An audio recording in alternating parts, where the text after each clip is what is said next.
Presenters here tonight.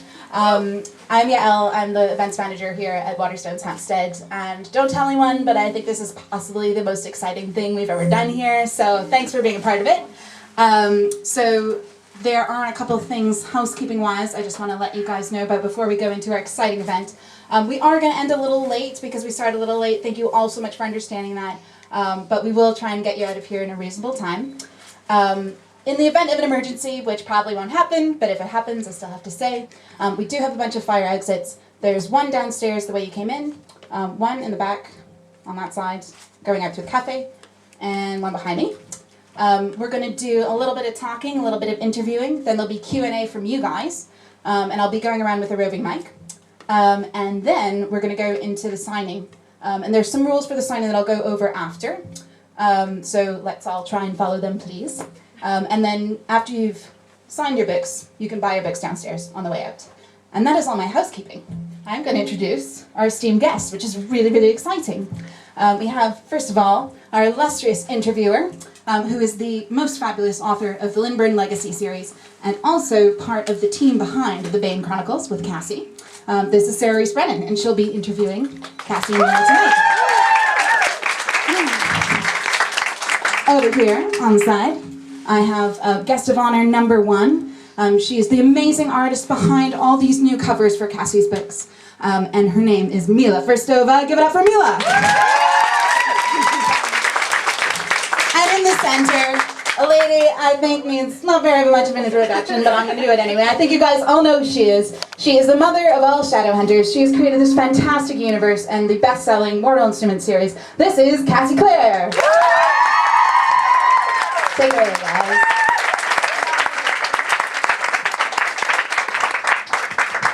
Hello, everybody. Thank you so much for coming to see us. I love you all. I would like to make it clear, first of all, that a horrible mistake has been made, and I should not be in charge of this. Sorry. They are very, very fancy people here. I mean, first we have Mìla, and I don't know if you know this, but she taught an etching studio in the Cheltenham College for Ladies, and she could teach us all how to etch. And then there's Cassandra Clare, who some of you might have heard of, and I was in the theatre with her a couple of days ago, and somebody came over during the interview and was like, "Are you Cassandra Clare?" She's like, "Mm-mm." I was like, "Yes! She is! I'm so glad you asked her that!" And I also added that she had her new book was on her phone and they should steal it, but they didn't. I don't know why. They were nice people. Whatever. And so, of course, I should not be interviewing these esteemed artistes. I mean, the only 2 things I know anything about are Channing Tatum and Iceland. I don't know why I know weird things. However, of course, so as not to let you guys down, because you're all so wonderful, I have Googled extensively about art. And I was really excited because Mìla has brought the tools of the trade. So do you guys love these new covers? Yes! Aren't they amazing? My favorite is City of Ashes. Everyone else's favorites are wrong. And very excitingly, Mìla has brought the City of Ashes cover and could tell us how the process of etching, which is an exceedingly lost art, works. Ta-da! Hi everyone, thank you for being here and for paying attention to this. It's going to be quite a laborious description. So basically etching is very, very ancient technique. It was used for making armory and was it over 400, maybe 500 years old. And everything is done on metal plate. So here, I can look it up so you can see me. So this is a metal plate that I would work, it's zinc. And the zinc plate is covered with wax and then turned around and smoked with candle. So it's totally alchemical and doesn't really belong into contemporary art, as you would say, or on a book cover even. When the plate is covered and the surface is black, I have a needle like this. I'll pass it around. Needle. It's very, very No simple. poking the person next to you with it. So it's very, very simple tool. And with that needle, I scratch a fine line into the surface, the black surface, and then the whole thing goes in the acid. Sorry, So hold it away from the mic. The metal is into the Wow. In fact, Sarah, I'm quite happy if this gets passed around. If you want to hold it, but don't hurt yourself. I don't know. Is it health and safety? I think it's fine. You can pass it in English. You can pass it right now. All So right. anyway, so if you do pass it around, you will see the lines etched deeper into the surface of the plate. Okay. And once you have plate like this, you can push different colored inks into those lines. And then there is an image taken on a wet sheet of paper. So totally old-fashioned and alchemical. And what is a really lovely thing about it is that one never knows how it's quite going to come out. So there's an element of mystery. It's being passed around. Nobody steal it because I'm planning to. Right, so that's the basis of it, I think. It's so exciting that you smoke it with a candle. I know. It embraces two of my great loves, art and arson. You're all safe. I have to say that at the Cheltenham Ladies' School, we had to evacuate quite a few times. That was before I met you, and I can't be held responsible. Now, speaking of art as dangerous, you are both ladies, who participate in Art as Dangerous, and both of you have a couple of female protagonists who I think we think are pretty strong, right? Yes. We're picking favorites later. And you have talked about how much your art has a female voice and expresses the femininity through both fragility and strength. And I wondered if both of you could talk about your art as feminist and about embracing both vulnerability and strength through the women warrior. Mila's like, here you go. All right, I think this is working. I think that telling the stories of women is always a feminist act, obviously one of the reasons that I wanted to kind of write The Mortal Instruments in the first place was that I've always been really fascinated by the hero's journey in, classic fantasy and modern fantasy, and I saw a lot of it, but I didn't see that much of it that was about girls, and so I wanted to really tell a story that was about, someone who was a hero and came of age and, fought a battle of good and evil, who was a woman instead of a man, and that usually these stories are sort of about boys learning what it means to be a good man in the world, and I wanted to kind of talk about what it means for girls to decide what kind of women that they want to be. So, Clary is definitely part of that, Tessa, Emma, my next heroine, and then, after that there'll be Cordelia and Lucy. So there's always going to be, these sort of strong women at the center of these books. And I do think it's interesting, for a long time, I think when people talked about strong women, what they meant was these women are physically strong. They can lift a lot, and they can punch a lot, and they can kick a lot. And I was like, well, that is important because physical strength is something we associate largely with men, but I think it's also, one of the fun things about writing so many different girls is to get to kind of come at strength in different ways. I think that there's hopefully, these girls show strength mentally, morally, physically, spiritually, as well as just, not just being able to kick ass. Wow, what a wonderful... What I would say to this, I think with me, I don't even have a choice not to be feminist. Basically, my art has to be about me, to be, to kind of carry some honesty. I'm a woman, and as an artist, I have to be a strong woman.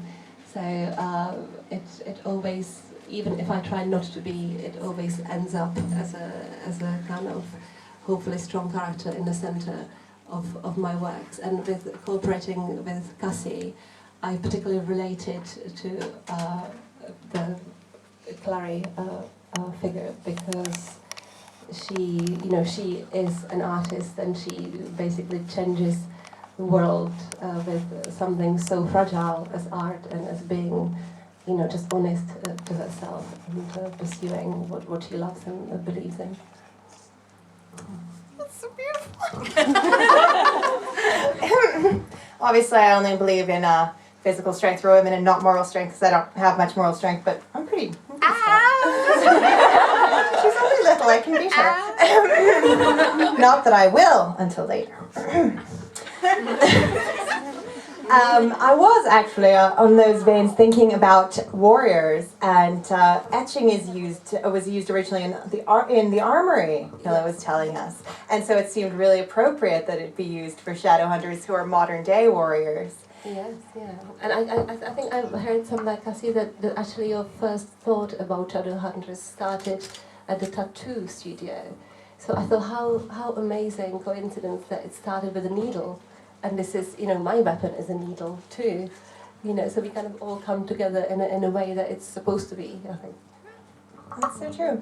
And we were also talking about, because we were talking about art behind the scenes, because I was like, guys, please, come on, say some intelligent stuff so I can pretend I thought of it once I'm up here, which I'm fully doing. And Cassie was saying, was talking about how Clary got her name, about how artists see the world, whether they're writers or whether they're visual artists. And so I thought perhaps we could talk a little bit about point of view and sight. And that Cassie could tell you how Claire got her name, which I was tempted to say myself, but I've decided to be morally strong, like the heroine of a YA novel. That's right. Virtue, Sarah. Virtue. Claire got her name in part when I was creating the clairvoyance rune, and I had read something actually Jace says to her in the first book. He says, Clary Sage, the fairies believe that if you put drops of Clary Sage in your eyes, you'll be able to see, you'll get the sight, you'll be able to see the supernatural world. And the word Clary is connected to clairvoyance, the word for clear sight. And so I thought that it was an interesting and good name to give to a heroine who basically her gift is the gift of seeing things that other people don't see. Luke says to her early on, you see the beauty and the horror in everyday things that other people don't see. And she is able to see runes that other people can't see, and she's sort of able to use her gift of artistry, which I think is interesting, what Mìla was saying earlier, that Clary's real gift, she doesn't actually start out the book as like an amazing, like kick-ass girl who can bench press 300 pounds, because she's lived her whole life as a mundane and she's never been trained. But she does start out as scrappy and also as having this talent for art, and she parlays this artistic talent into her gift of being able to create runes that no one has ever seen before. And in the end, it's that gift of runes that allows her to save the world and defeat evil at the end of the series. So the idea of sight and seeing was always tied into Clary for me. I just wondered if Mìla could talk a little bit about how she sees the world and how that folds into her art, especially. This also resonates. I think, just the whole idea of shadow hunters being half angels and half humans. In a way, I think that we all are, and that we all have that clairvoyance in us. And it's just about, finding it. It's the same, we all are Clarice.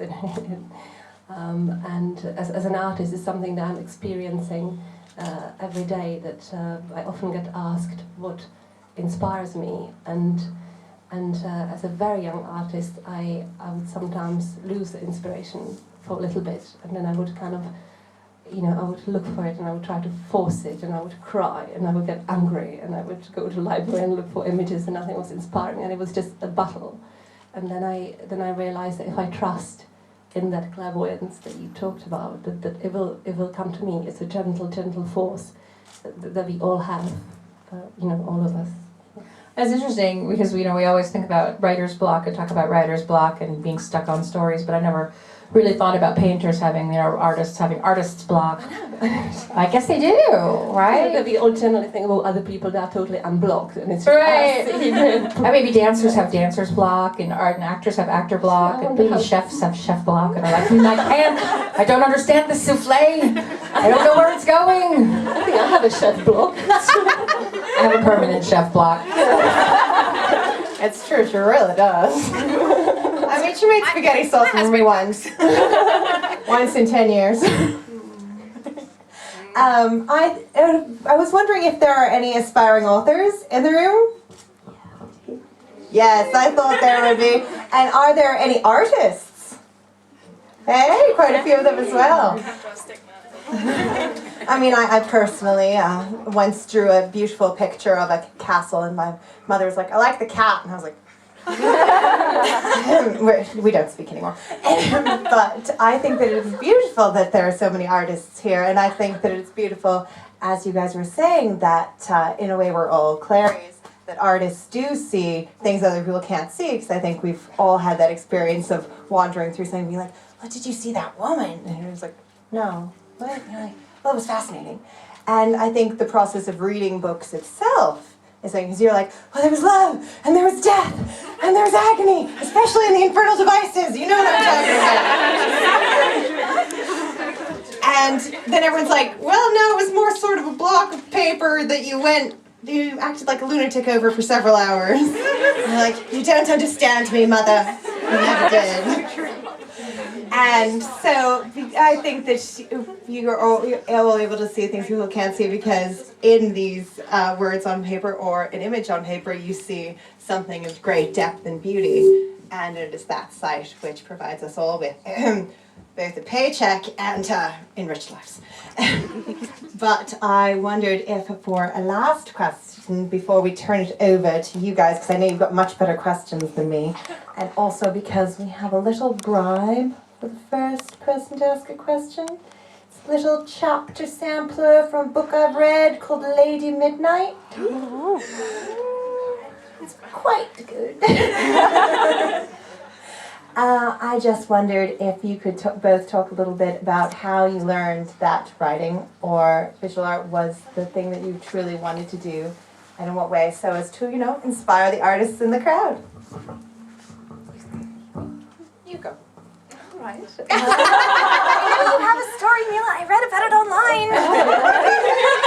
Can you remind me?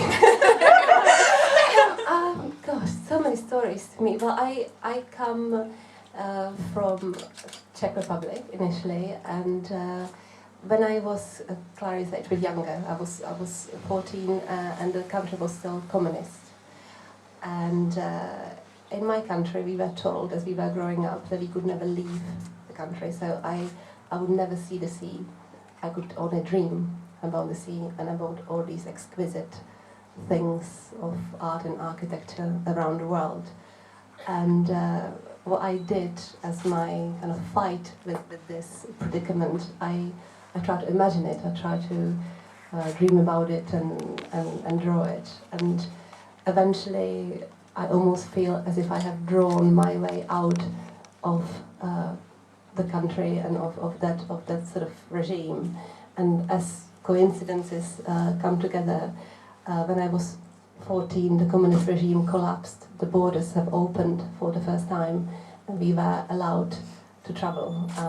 I saw the sea when I was 16 for the first time. I have drawn it ever since, and I have just continued on that journey, and just been ever so happy for, not being trapped anymore and being able to follow the path and draw everything and learn about the world. And yes, that's my path.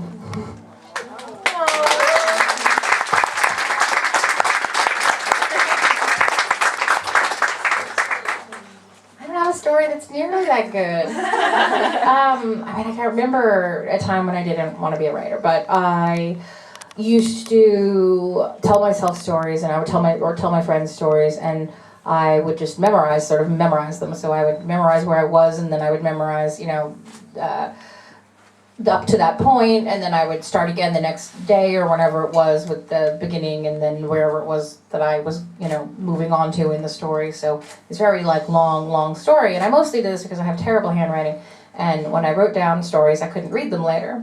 So I was just memorizing everything, and eventually my father, this was a long time ago, bought me a computer.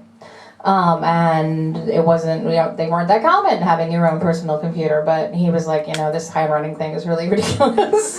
And so as soon as I got the computer, actually, and I started typing things, I realized I could, type out the story and then go back to it and fix it and change it and edit it, and I just spent years like writing and writing and writing all the time. It was just what I loved to do, and I would do it every night before I went to sleep. And I would never show the stories to anybody, except that my dad would sneak into my room and he would read them, and then he would make fun of me later, which really didn't help. And only like when I was like, in my 20s did I get sort of the courage to start showing my work to other people. And I think once that happened, it gave me like sort of the courage to become a real writer, which is, everybody who writes is a real writer. But I think it does help to have people that you can show your work to, and they can give you feedback, and you can, work on getting better. And I think that was the first time that I really remember thinking, this is what I want to do for a living. But I thought, nobody does this for a living. Like, that's ridiculous. Like, that's such a, there are books in bookstores, and somebody must write them, but I couldn't even figure out how you would start to become a professional writer. So it was over, many years that I kind of figured out how that worked. And also my friend Holly explained it to me.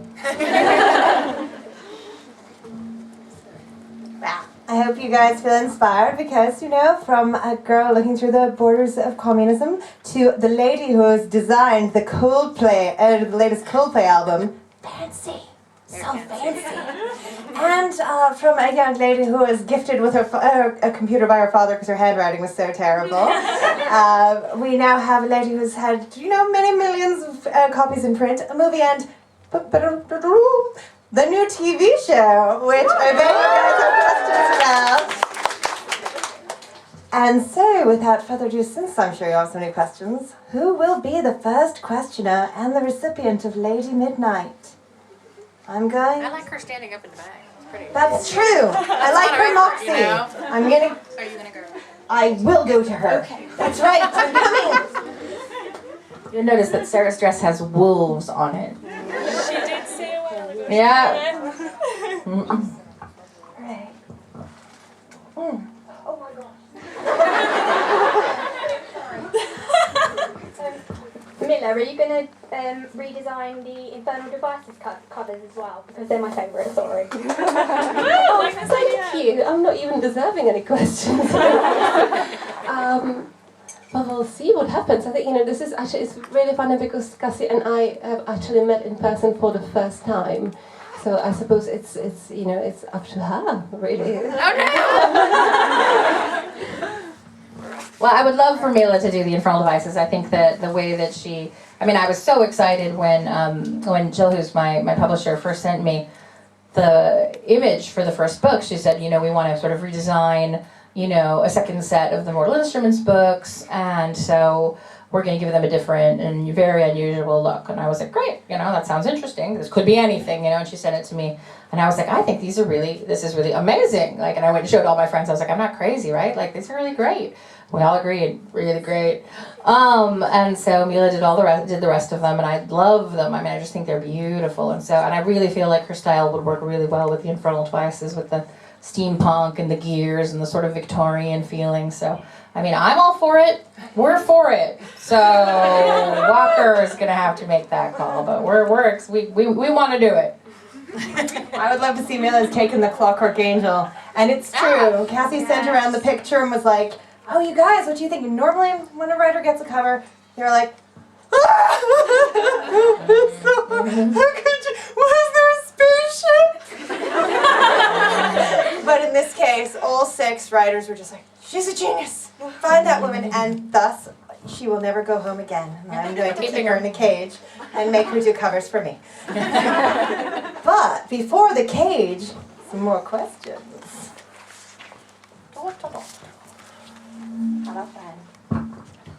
Hello. Did you thought in making Will and Jem having any kids? Will and Jem having any kids? Oh, sorry. Had to throw me. Jem and Tessa. Oh, okay. Sorry about I was that. like, I like the cut of your jib, my friend. Jem and Tessa, right. Jem and Tessa show up in The Dark Artifices, so if you read Lady Midnight, you'll see them. And it's interesting because, you know, for so long, Jem has sort of not aged. And when Tessa met him again, you know, he was still sort of looked like 19, but now he's kind of like, he's like 25. And I think that he's had some time to get used to being human again, aging, eating food, you know, seeing the sunlight. I think there was a certain amount of readjustment to the human world that he needed to do, talking at all. So I think that, you know, now would be about the time that they would start thinking about having kids if they were going to have kids. I think there was some time period where Jem needed to kind of be like, you know, I readjust to what it's like to be a person and not, you know, I do like sleeping and, you know, that kind of thing. Opening my eyes. Stuff. So you noticed that I didn't answer, but I kind of did. What? I was still thinking about Will and Jem's children. I think they would be very attractive. Oh, yeah. Their son is called Terrence. No, I've said too much. Next question. Someone stop me. Maybe ask about Channing Tatum. No, don't. She just made me watch Magic Mike XXL. I've had enough of Channing Tatum. That's right. It was a lot. Oh, hello, sorry. Which book did you enjoy writing most and why? Oh, that's tough. I mean, I love writing them all in different ways. Usually for me, I like last books of a series, so I think it would probably be a tie between City of Heavenly Fire and Clockwork Princess, which I enjoyed for the amount of pain that it gave me and that I felt that it would inflict on others. Read this once more. Oh, are you in tears again? Yeah, Sarah was one of my test cases. Sarah and Holly, I kept writing in the scene. I wrote the end of it 14 times. And each time I would give it to them and make them read it, and I'd be like, "Are you sad?" And they'd be like, I'm sad. I'm really sad." And I'd be like, "Not sad enough. Not sad enough. Gotta be sadder." So only when they were like actively crying was I like, "Okay, we're done." Still very angry. My heart is not a toy. Never trust a redhead. Any redheads with questions? Hey, hey. Question. Hi, I was just wondering, for me personally, I really admire your characters of Jem and Simon, and I wondered if you've created your perfect hero yet, or if you have yet to bring us somebody even more perfect of your future books. Ooh, that's an interesting question. I think Jem and Simon are a lot of fun because they're not your traditional kind of like alpha male characters. You know, they're not cocky, they're not arrogant. You know, they have a different kind of, they're different from each other, but they both have a different kind of personality and way of being strong. I love many of the characters that I'm writing now. I really love Julian, and I think Sarah likes Julian. You like Julian, right? I love Julian. He is so good, and nobody understands what he suffers. And half of his siblings should be put to death because they're not grateful enough. Yeah, she spent a lot of time being like, "Why are his brothers and sisters not more grateful? Why do they not realize what they have?" And I was like, "Nobody's grateful to their family this way." And she was like, "They should all worship at his fate." I was like, "Well, he does make pancakes." I do love Julian, and he's very different also than the kind of alpha male thing. Julian has had to basically bring up his brothers and sisters, and so he's got a much more he's got all of this responsibility for caring for these much younger children, and so it means that he can never ever do anything wrong, but you know, of course he wants to. And when he does, that makes it all the more for me, more interesting and more exciting. There's also Mark, who has been in Fairyland for some uncountable number of years. He doesn't even know the time works differently there, and has come back completely sort of detached from the way that the mundanes or even normal Shadowhunters live their lives. I mean, very unclear on all things. And he's kind of fun because he's so, I don't know, he's I'm trying to think of a way to describe him. He's very Shakespearean in a way, both in that he speaks like a fairy and thus in an old world way, and speaks like a wise fool. And then he's like, "I have a truth to express," and everyone's like, "We don't understand it, buddy, because you're so weird." Mark is in Tale of the Shadowhunter Academy that Cassie and I have recently written together that isn't out yet. And Mark is like, "I have lived a life of extreme tragedy. And Simon's like, oh, buddy, that's awful. But really, could you please stop reciting poetry, because I'm in a cage. And Mark's like, more about me. And then James and Matthew from the last hours are really fun for me. James is a little bit like his father in some ways, but also a little bit like Tessa. So it's like this kind of interesting mix of like Tessa being kind of sweet and Will being kind of arrogant. And then Matthew was a lot of fun. I think you guys will like Matthew. Matthew's perfect.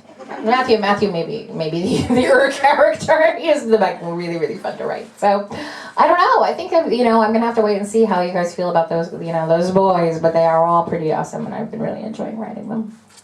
So, in summary, it's raining Shadowhunters, alleluia. Raining hot guys. Next question. Okay, you pick one.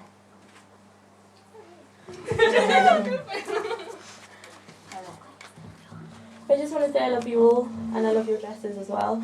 And, and I was wondering, for the mortal instruments, what was except from the ending, the hardest part for you to write? Like the part you were like, oh my god, I don't know if they're gonna like it, or how do I it was like, like a writer's block for that part, or you thought, will they like it, or you had to rewrite it, except from the ending.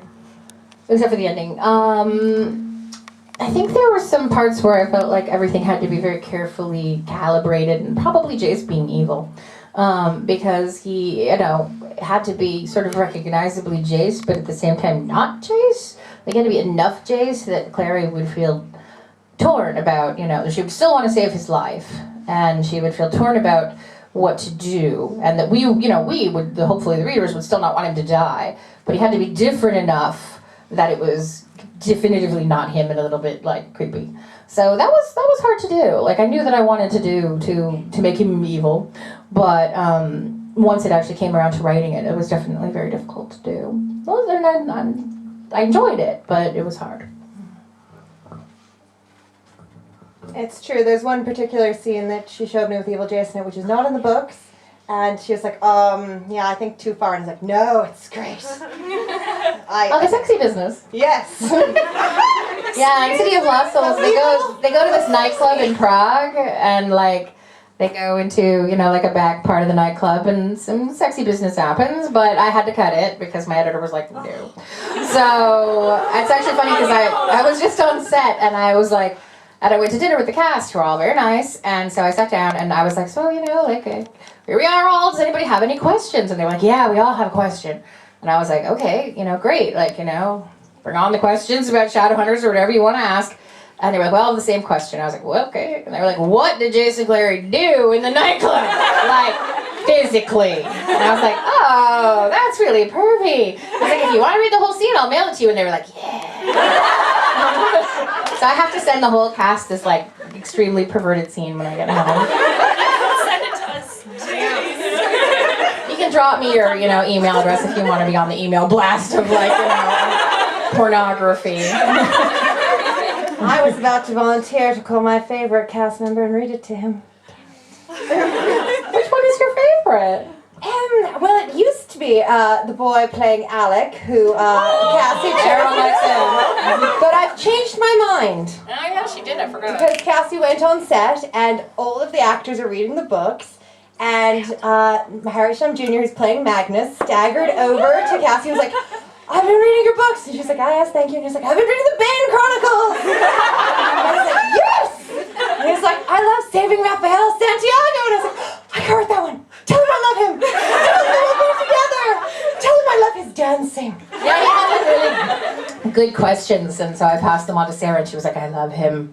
Tell him we will be together. And I was like, if you want. He hears that a lot. But no one understands the magic of his dance like I will. Mila's gonna pick the next. Oh, now you pick somebody. Oh, Clara is sitting here. I like your phone case. Thank you. Oh, hi. I also have to tell you, Jojo said, I really love your dresses. You look so gorgeous tonight. As I'm kind of nervous. And I really want to ask you if you could give us a little sneak peek about a Malik wedding.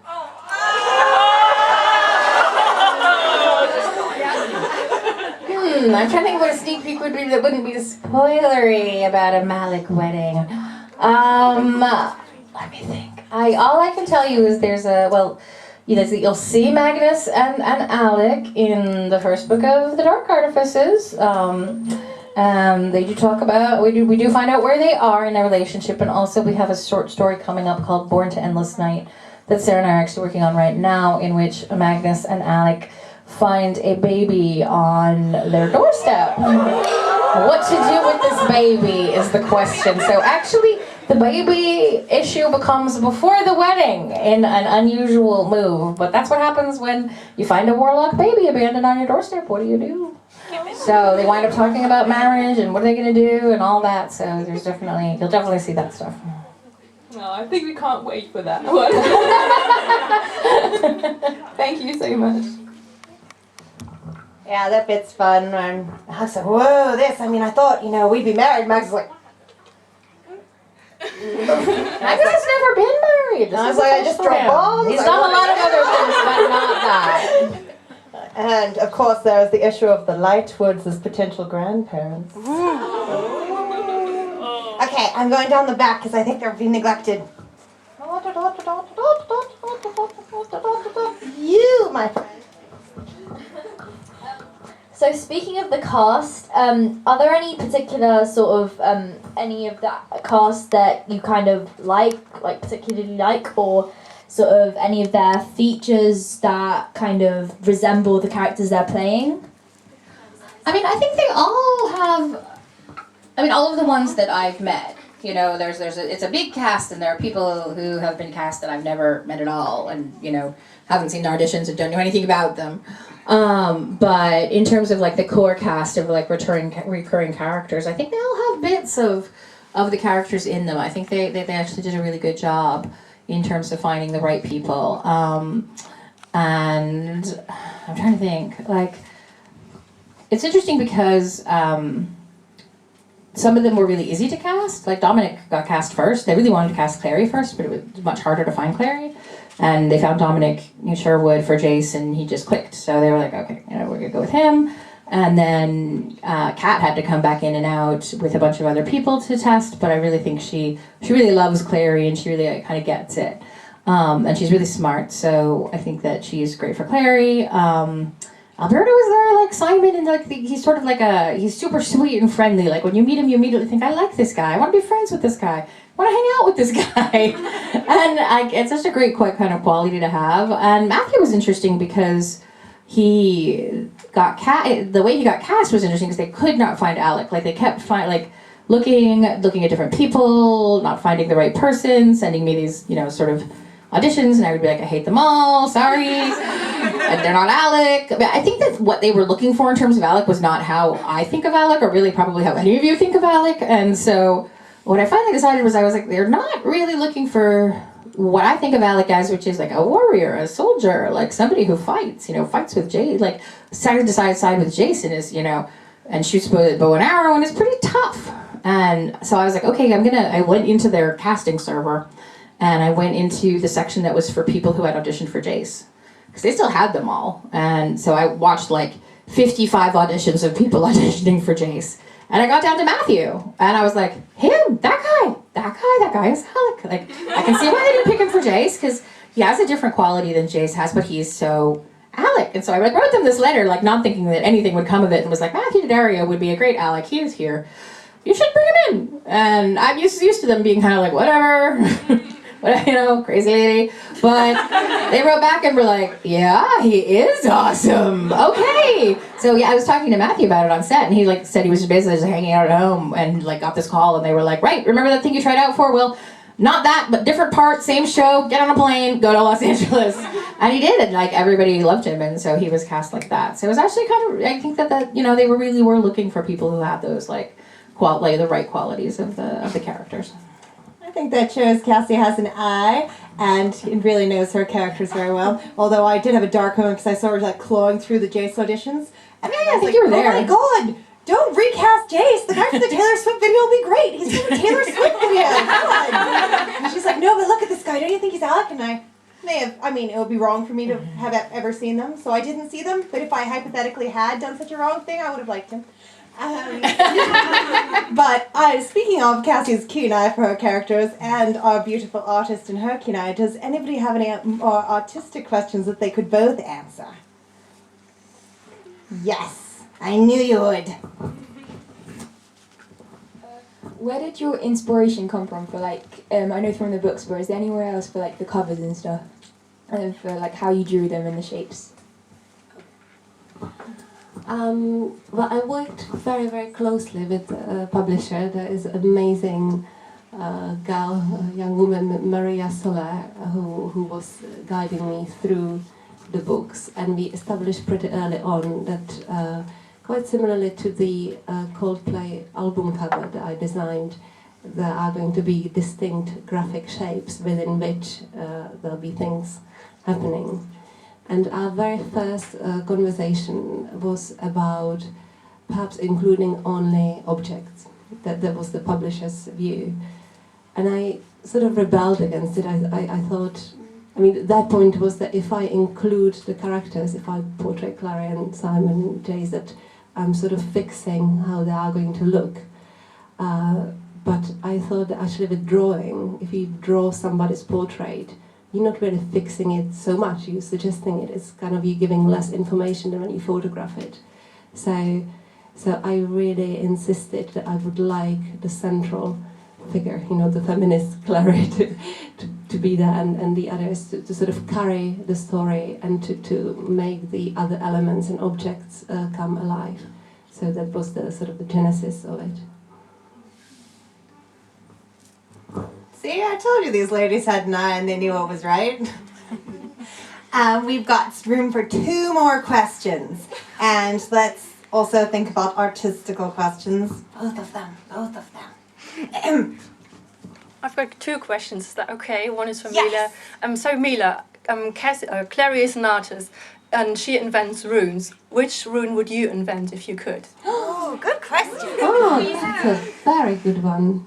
But I love the one for the clairvoyance. Actually, that's the one that's striking. And I when I was drawing the characters, I decided that I want to link all the elements with runes coming on the buns. I think when you look at the etchings closely, if you have time later, the buns contain all the different runes. I found myself always redrawing that one. So that's the one where it begins all for me. Okay. Now you. Well, you said you had 2 questions. Yeah, and since we were talking about spoilers and the tales of the Shadowhunter Academy, would you maybe spoil us a little bit for Simon and Izzy's date? Please. Simon and Izzy.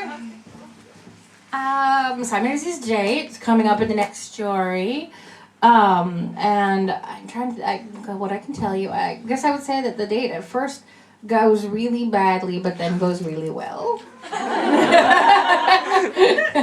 Simon, and I believe Simon would consider it to be a satisfactory date, but they kind of are basically, he doesn't really know what to do to have a romantic date with Izzy, and so he asks Clary what her romantic dates with Jace were like, and so they go on a date that Jace and Clary would enjoy, but boy does Isabel not. And she's like, why have you taken me on this terrible date? So then they have to kind of work through maybe the date that would work for Jace and Clary, which involves looking at a lot of weaponry, would not work for Simon and Isabel. So I think we have time for one more. The very last one. Do you want to pick the last one, Mìla? The red girl.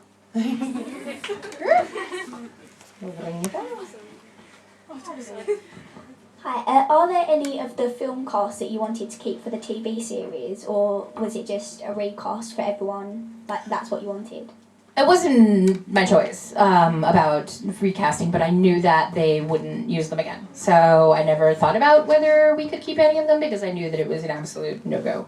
It was the people who are doing the television show are a completely different set of people from the people who did the movie. It's a totally different casting director, and part of even, I think, having the deal with the ABC Family and doing the show was our casting director will cast this and cast who they want. And so there was never a chance. It was never going to happen. And so since I knew it was never going to happen, I never thought about it because why think about stuff that's never going to happen? You're just going to bum yourself out. I do love them, and I, sometimes still like DM with them. Robbie actually DMs me frequently, but has failed to follow me, so I cannot DM him back. So I'm like, hi, when he DMs me, but I'm like, well, I can't reply to you, but it's good that you're doing well. And so, they all seem to be doing really well and are really happy, so I'm glad about that. Oh, the Irish. Is it the drink or just, erratic natures? I don't know. Thank you guys very much for all your kind attention, and thank you very much to our fancy, fancy ladies.